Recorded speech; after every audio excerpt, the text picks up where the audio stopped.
Magandang araw po sa inyong lahat mga kamatyas! Ayan po. At bigla akong nagising ngayong madaling araw.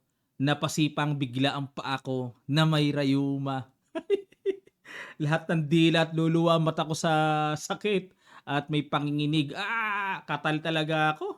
Ayun, dahil doon at nagising na rin ako, analyze natin itong kanilang 2 games sa day 1 ng Grand Final between Wesley So and Levon Aronian. Ayan. O, ready na ba kayong malaman, mga karayuma?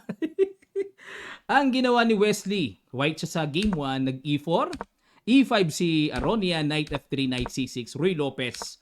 Aba, mukhang sinay ko si Wesley ah. Ginamit ni Aronian ang paborito ni Wesley, Berlin. Nag-castle, ayun o, tinanggap ni Wesley yung ganitong linya na sangkatutak, ang dami ng equal nito. O yan no. Equal-equalan to eh. Bishop F4. Ito yung medyo bago at makamandag na variation. Capture at Knight E8. Kasi kaya makamandag yan, merong sacrifice D4 eh, na halimbawa ang black ay mangahas.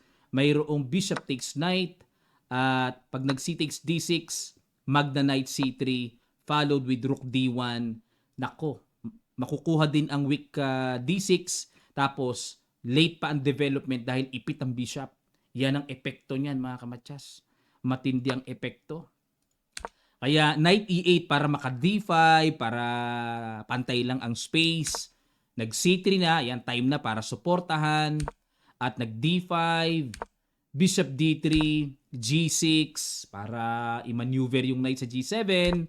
Knight D2, Knight G7, Queen E2 para yung tore, ilagay na sa eksena. C6 para solid na ang D5. Rook E1, Bishop F5. Palit-palit, capture-capture. Knight F3, Knight to G7, balik ulit. Ayan, para preparing to play. Queen D7, Rook E8, pang salubong. Bishop E5, sinalubong ng exchange. Knight E6. Ayan, capture.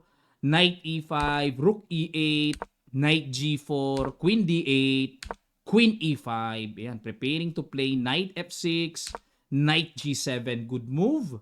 At dito, kumapture. Ayan, hindi na ano ito eh, parang nakakagulat kasi ilang beses na pong nangyari ito. Pero si Stockfish, amaze na amaze ha. Excellent move ang grado niya. Ayan, at baka mapatanong kayo sa portion na ito, Coach, bakit hindi po Knight F6 ang gawin? Plunderations! Kakapturin lang po yan mga kamatsas. Pag kinapture yan, ayun, jackpot sa ilalim, matchas. Kaya, ito na lang gagawin yan. Mangyari, Rook versus Queen, jackpot ang time na yan. Losing yan. So, yan ang excellent move. Knight takes, excellent. Diba? Gusto ng computer engine, napapatango si Stockfish computer engine, no? At napaka-symmetrical ng pawn structure, same number ang kanilang game 1. Tabletas po mga kamatsas. Ayan, pinawisan ako sa tabla nila.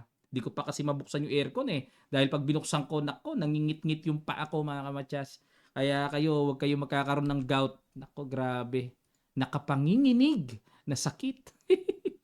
Okay, ito na po ang game number 2. Rapid nila, tingnan natin. Black si Wesley, nag-E4 si Aronian, C5, Knight F3, D6, Bishop C4, Knight F6, D3. Ayan, close Sicilian, ano? Ayaw kasi ng open, D4 eh. Castle, E6, Knight BD2, Bishop E7, A4.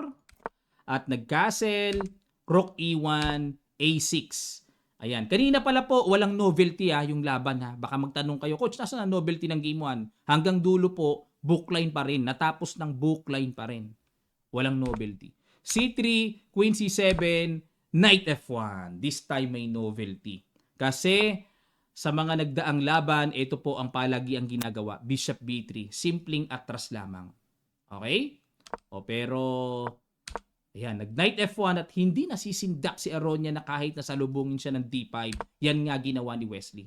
Yun kasi purpose ng line na Bishop B3 eh. Kaya umaatras para pag nag-D5, magpupush E5 lang. Pero baliwala kay Aronian. Bishop A2, capture at nag-B5, nag-E5.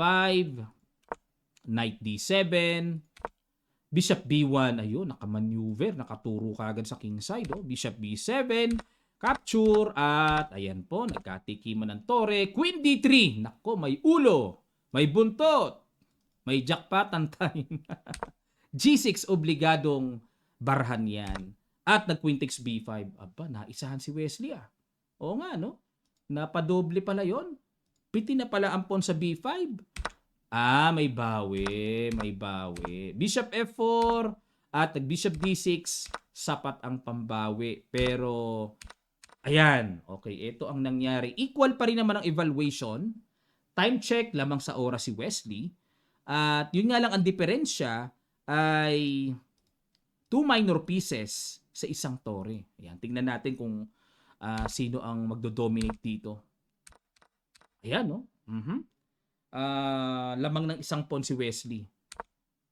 Okay, tingnan natin. Hindi rin nakakasiguro dito si Aronian kahit na 2 minor pieces siya kasi solid ang pawn structure ni Wesley. O gaya niya, no? O napitasan, di ba? 2 pawns up si Wesley. At medyo dihado na rin sa oras si Aronian. Okay, tingnan natin kung papaano ito. Ba, galing ng mga counter-counteran ni Aronian. Nakabawi ng isang pawn. Nakabawi. Slightly better na white, oh. Ang problema pa ni Wesley dito, papaano niya i-save yung C4? There is no time to save the pawn. Oh, grabe. Nag-English. Rook A3. Yan, oh. There is no time, though. Oh, wala eh. Walang time. Para Bishop E2 and nag-E5. Ayun. Knight E3 check. Dito kasi delikado pagka naka-push H3 nga lang. Walang pagkakataon eh. Oh, binarhan pa. Kakapturin pa yung pawn. King G5 dinipensahan. Ayan, may mga giri-girian. Ano? So, dito, naku, kailangan i-maintain ni Wesley yung H-pawn niya. Bishop F3, King F4, Bishop D5, King G5 ulit. Bishop E6, Rook A6. Ayan, binalikan, depensa, Rook F8, Bishop E2.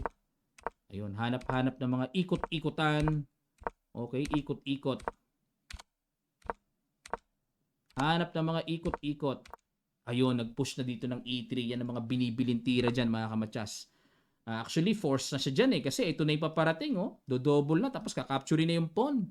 So, E3, para magkaroon ng space sa E4. Ayun. Ayan. Dito kasi, mga kamatsas, pag kinapture yan, mag-king takes E3. So, yung tatlong pyesa ng puti ay hindi magiging sapat pag lumapit yung king dyan. Dahil yung white king ay gwardyado.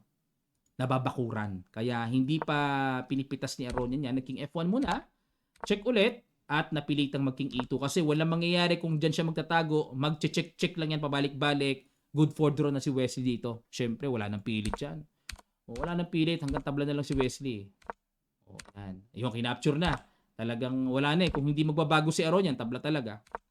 At dito ay ang galing ng endgame ni Wesley. Oh. Alam niya eh. Alam niya kung ano gagawin dito sa ganitong tema eh. Oh. Talagang yung king hindi maka-activate din eh. Check dito. King E2 and check. Ayan. Okay, check. Ayun. Nasa pool. Dito kasi mga kamatsas, hindi pwedeng iharang to. Hindi pwede eh. Anytime ka-capturein po yan and theoretically drawn endgame ito. Dadaling ko lang ang king dito, dadalhin lang ang king dyan and wala eh. Ang pagpopromote ng pawn ay light square bishop, dapat dark square yan para talagang masasapol yung king, mapapaalis yung black king dyan. Eh wala, pag tinaray yan, dito lang, push dito, kahit anong gawing palupot, kahit paluputan yan, wala pong magagawang progress yan. Oh, wala. Pag check dito, okay, obligado nga alis ang bishop, stalemate. Or yung king para may space pa yung black king sa h7. Diba? Iiwas yan, o, dito ulit. Pag chumek, o, di lalong wala na. Obligado tabla. Stalemate ang kauuwian. Ayan. Pinakita ko lang po para sa mga tagapanood nating beginners. Okay, kaya dito, after rook a4 check, king e5, nilanos na. Nginuyan na. At dito po, capture. tabla. Insufficient material, hindi makakamate ang isang night lang. Okay, meron pa po silang day 2. Aabangan natin ang kanilang day 2 grand final. Okay? At ang alam ko, twice to beat si Lebon Aronian eh. Matindi buhay ngayon ni Aronian eh. Ano yan eh, grand final na galing sa winners bracket. Si Wesley, grand final na galing sa pangalawang buhay na losers bracket. Doon lang umangat. Samantala, maibalita ko na rin sa women's division naman ang naglalaban sa grand final ay between Irina Crush and Lee. Ayan, abangan din natin yung balita sa kanila. Kung kaya natin mapasadahan din ng kaunti yung kanilang grand final game, gagawin po natin. Ha? Maraming salamat po at mamaya isusunod natin ang naging resulta naman ng round 7 fight ni Meow Meow against Grandmaster. Ayan, ang aalamin natin anong nangyari. Bumubulusok ba ang momentum ni Meow Meow o hanggang doon na lang dahil matitibay na yung kanyang mga sunod-sunod na magiging laban sa latter games. Yan po nga alamin natin sa Reykjavik Open naman yon sa Iceland. Maraming salamat po. Shout out sa Carmona Chess Club at sa samahan ng IIEE. Ayan, with Engineer Alvarez. Shout out po. At malapit na po ang Kamatsas Tournament, April 20 po, Saturday. Very soon, ipopost na po namin sa Kamatsas Facebook page, kaya mag-follow na po kayo sa Facebook page natin. Ayan, ipopost na namin. Inaayos lang po namin ng kaunti ang design and details pa. Ipopost talaga namin very soon. Ayan, at para ma-final na rin namin ang venue, mga Kamatsas. Okay, maraming salamat. Kita-kits sa susunod na videos.